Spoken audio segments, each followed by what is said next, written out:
Okay, I got back from watching Harry Potter and the Deathly Hallows Part 1. And before I get into this, I should fully acknowledge I'm not a real big Harry Potter fan. I've only seen two films in theater. I've not read any of the books. So take this review as a review of a person that's not a big Harry Potter fan. Maybe that'll help explain if this movie gets criticized. Maybe it'll explain if it's more popular than you think. I personally don't know how that went in the books. I know a lot of times books are different. Last time I went with a friend who does read all the books and was quite disappointed that the last movie didn't have as big of a battle at the end that apparently the books did. So, if there's a complaint that the fans have that aren't related to that, sorry, I'm just ignorant of what happened in the books.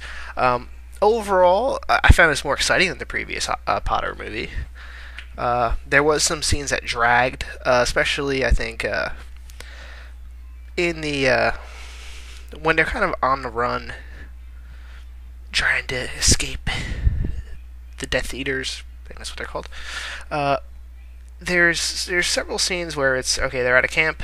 Somewhat exciting happens. They're at another camp, and they do in each of these camp scenes they kind of have these long, drawn-out talking scenes. It feels like those couple of scenes should have all just been one little segment.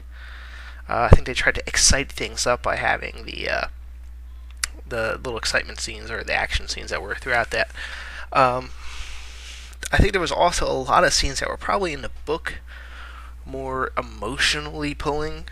I'm assuming, like when he goes to his parents' grave and such. But they seemed a little bit bland and a little bit rushed in this movie. Probably this is kind of the downside of when you take a book and split into two movies. Yes, you get a lot more detail in there, but some scenes are normally dropped not because of their importance or to a theater or their lack of action, but some scenes just aren't as filmable unless you spend a lot more time on them than maybe a quick trip to the cemetery. Then again, maybe it's because I've not seen every single Potter film.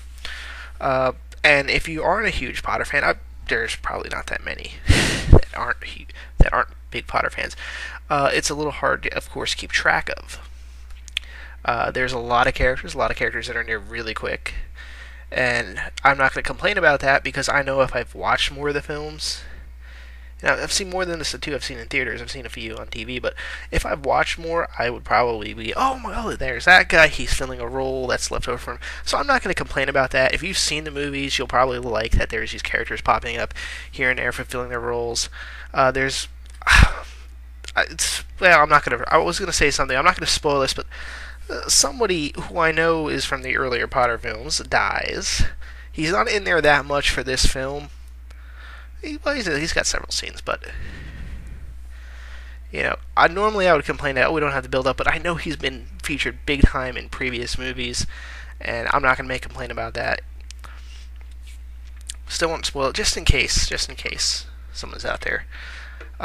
There was also, I'm going to go with the cinematography was a little bit choppy and made it a little bit confusing. It was especially choppy in one particular chase scene near the end of the movie.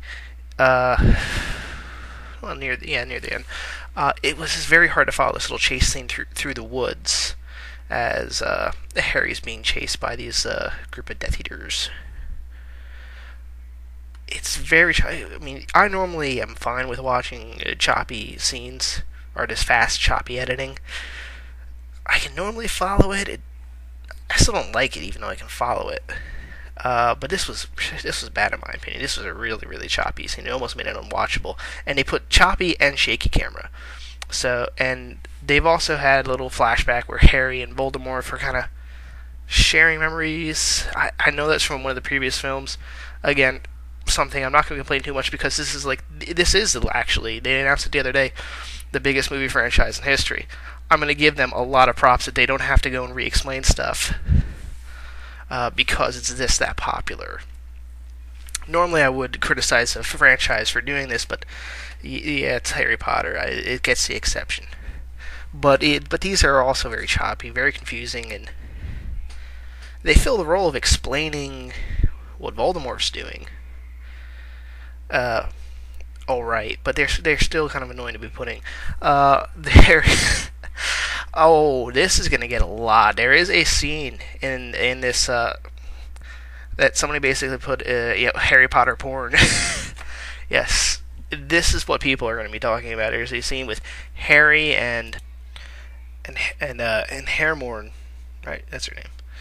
Yeah, Emma Watts's character are nude kissing. It's like the smoky dream vision, but they're nude and they're kissing, and yeah, you don't see anything, but still, there is like people in the theater going, "Oh, mother!" I'm quoting there. That's how the guy said it, and he was like a row behind me. He got a little too excited from that. People, yeah, that's gonna be a really big one. I guess if you're a parent and you don't want your kids to see stuff like that, be warned. They get pretty nude. Uh, yeah, that's gonna be interesting to see how people react to that scene. Uh, Other than that, I think that's just about it. Like I said, the only other thing, and I again, I don't fault the film for this because I know going in it's a part one, implying there's other parts, i.e., part two. But the way the film ends, it's not a completely downer ending. It's got a little, ooh, the big bad's doing something new. Voldemort is. I'm not going to spoil anything. I want to keep this a spoiler-free review. But it ends with Voldemort acquiring something, or not being totally down and defeated. And a lot of people were pissed off the way it ended like that. I could hear verbally in the theater a lot of people pissed off. I mean, I completely understood. I mean, it says right in the title, Part 1, that we're going to be setting up for the big conclusion in Part 2. So be warned of that, expect it. You are, though, going to be expecting this film to end at several points. Oh, are we getting close to the ending? Is this the big final showdown? You are going to have that in this movie. Just because you're going to be, it's only a part one of a part two, and therefore you know that the actual overall plot is not going to be resolved in this one. So it will leave you guessing, or at least throw your sense of timing off when the movie is going to end. Maybe not everybody. It's probably especially people who read the book who probably realize, okay, when they gotten to this point, they would have to cover all this other stuff if they kept on going. So they'll probably end around here. If you're not as familiar with the book, you'll have a harder time guessing when the actual ending is, because while you could say there's a lot of conclusions at the end of this one, obviously most of the plot's left unresolved because it's a two-parter. So be warned of that. Signing off.